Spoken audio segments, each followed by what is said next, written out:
Yeah. There's no feeling more intense than starting over. If you deleted your homework the day before it was due, as I have, or if you left your wallet at home and you have to go back after spending an hour in the commute. If you won some money at the casino and then put all your winnings on red but it came up black. If you got your best shirt dry cleaned before a wedding and then immediately dropped food on it. If you won an argument with a friend and then later discovered that they just returned to their original view. Starting over is harder than starting up. If you're not ready for that, like if you've already had a bad day, then what you're about to go through might be too much. Feel free to go away and come back. I'll be here. Alright, thanks for coming with me on this trip. I'll understand if you have to take a break at any point. Just find a safe place to stop and quit the game. And don't worry, I'll save your progress, always, even your mistakes.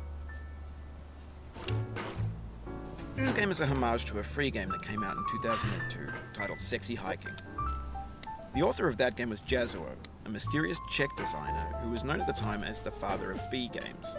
And B games are rough assemblages of found objects. Designers slap them together very quickly and freely, and they're often too rough and unfriendly to gain much of a following.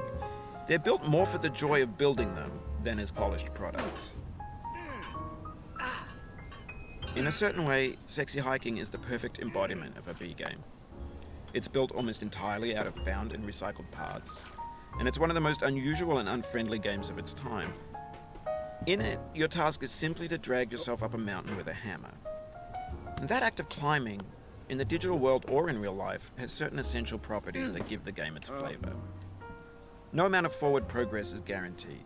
Some cliffs are too sheer or too slippery, and the player is constantly, unremittingly in danger of falling and losing everything. Anyway, when you start Sexy Hiking, you're standing next to this dead tree that blocks the way to the entire rest of the game. It might take you an hour to get over that tree, and a lot of people never got past it. You prod and you poke at it, exploring the limits of your reach and your strength, trying to find a way up and over. And there's a sense of truth in that lack of compromise. Most obstacles in video game worlds are fake. You can be completely confident in your ability to get through them once you have the correct method or the correct equipment or just by spending enough time. In that sense, every pixelated obstacle in Sexy Hiking is real. The obstacles in Sexy Hiking are unyielding, and that makes the game uniquely frustrating. But I'm not sure Jazzuo intended to make a frustrating game. The frustration is just essential to the act of climbing, and it's authentic to the process of building a game about climbing. A funny thing happened to me as I was building this mountain. I'd have an idea for a new obstacle, and I'd build it, test it, and it would usually turn out to be unreasonably hard. But I couldn't bring myself to make it easier. It already felt like my inability to get past the new obstacle was my fault as a player rather than as a builder.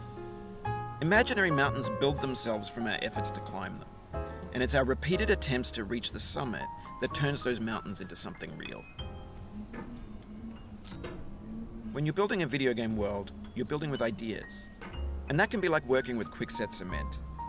You mold your ideas into a certain shape that can be played with, and in the process of playing with them, they begin to harden and set until they're immutable, like rock.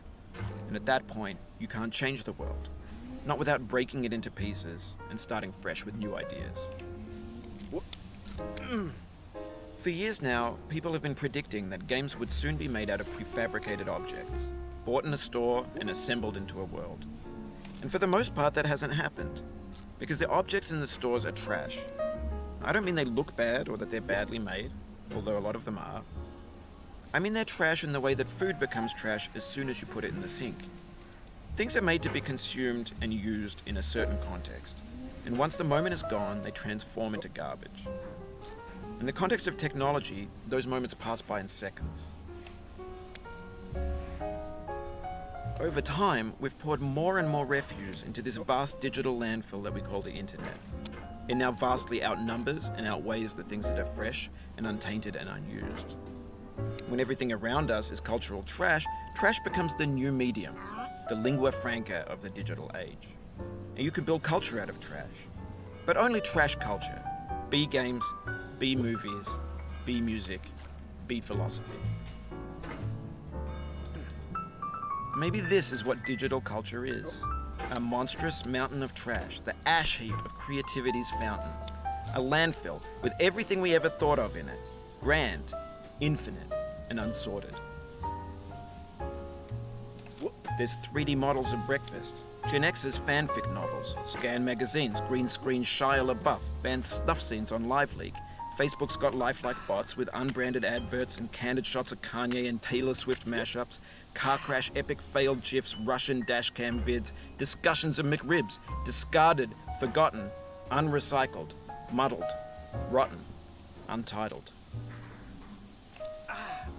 Everything's fresh for about 6 seconds, until some newer thing beckons, and we hit refresh. And there's years of persevering, disappearing into the pile, out of style, out of sight. In this context, it's tempting to make friendly content that's gentle, that lets you churn through it but not earn it. Why make something demanding if it just gets piled up in the landfill, filed in with the bland things? When games were new, they wanted a lot from you. Daunting you, taunting you, resetting and delaying you. Players played stoically. Now everyone's turned off by that. They want to burn through it quickly, a quick fix for the fickle, some tricks for the clicks of the feckless. But that's not you, you're an acrobat. You could swallow a baseball bat. Now I know, most likely you're watching this on YouTube or Twitch, while some dude with 10 million views does it for you. Like a baby bird being fed chewed up food. That's culture too. But on the off chance that you're playing this, what I'm saying is, trash is disposable, but maybe it doesn't have to be approachable. What's the feeling like? Are you stressed? I guess you don't hate it if you got this far. Feeling frustrated? It's underrated. An orange is sweet, juicy fruit locked inside a bitter peel. That's not how I feel about a challenge. I only want the bitterness. It's coffee. It's grapefruit. It's licorice. It feels like we're closer now. Composer and climber, designer and user. You could have refused, but you didn't. There was something in you that was hidden, that chose to continue. It means a lot to me that you've come this far, endured this much. Every wisecrack, every insensitivity, every setback you've forgiven me is a kingly gift that you've given me. We have the same taste, you and I. It's not ambition. It's ambition's opposite. An obdurate mission to taste defeat. You'll feel bad if you win, so I put this snake in for you.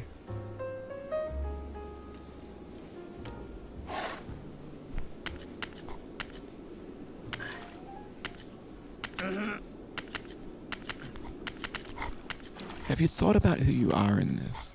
Are you the man in the pot, Diogenes? Are you his hand? Are you the top of his hammer? I think not. Where your hand moves, the hammer may not follow, nor the man, nor the man's hand. In this you're his will, his intent, the embodied resolve in his uphill ascent.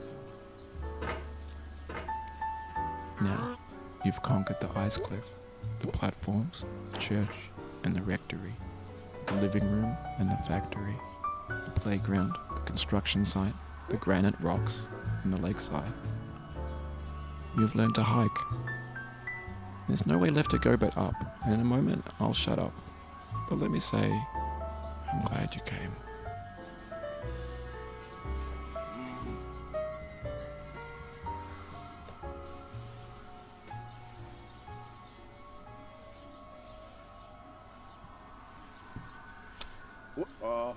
I dedicate this game to you, the one who came this far.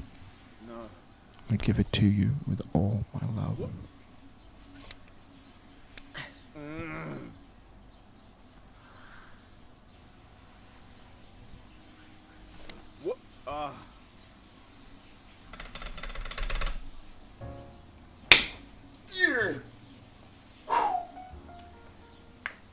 Kay Farik.